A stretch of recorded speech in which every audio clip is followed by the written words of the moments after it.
So, what's the single most important ingredient for a happy, well organized family?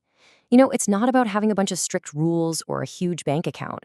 The answer, as we're going to explore today, is actually something way more profound and powerful. And here it is. This powerful idea from Pundit Sriram Sharma Acharya is really the core of our entire discussion.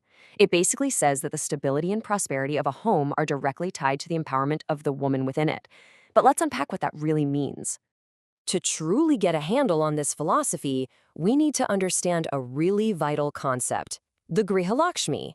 This is where the idea of female empowerment at home just comes to life. Now, Grihalakshmi is so much more than just a word or a title. Think of it as the central organizing force, the very soul of the household. This is the person who infuses the home with a spirit of order, grace, and, generosity. And this is what shows you the real-world impact. It's not about the size of the house or how much money you have. The whole point is that her skillful and loving management can transform any space, even the most humble one, into a place of pure joy and peace. Basically, a heaven on earth.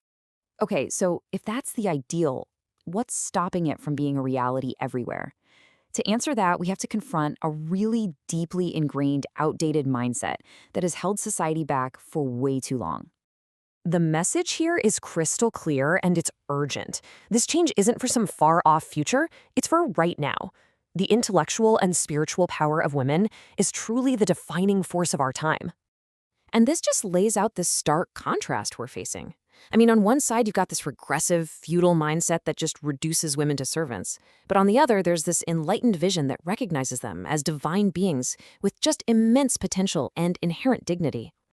So the million-dollar question is, how do we actually move from that old mindset to the new one? Well, the philosophy is clear. Change doesn't happen just by wishing for it. Nope, it requires organization and real concerted action. And here's the roadmap to make it happen. See, it all starts at home, empowering individual women to become self-reliant.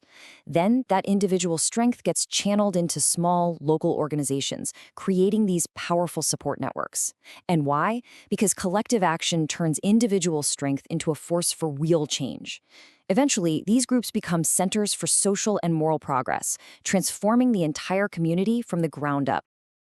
This empowerment isn't just some abstract goal. It leads to a true revolution, the ability to confront and dismantle society's most destructive customs. It's really the ultimate test of this newfound strength. Which brings us to a really critical question. How will we know? How will we know when this new era has truly arrived? What's the ultimate benchmark of this societal transformation? And here's the answer.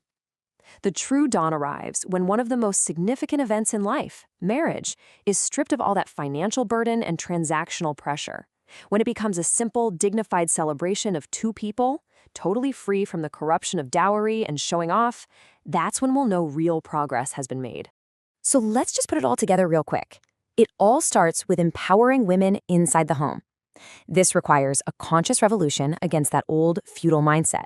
That revolution is built through organized action, growing from the family out into the community. And the ultimate victory? Creating a society where traditions like dowry are finally a thing of the past.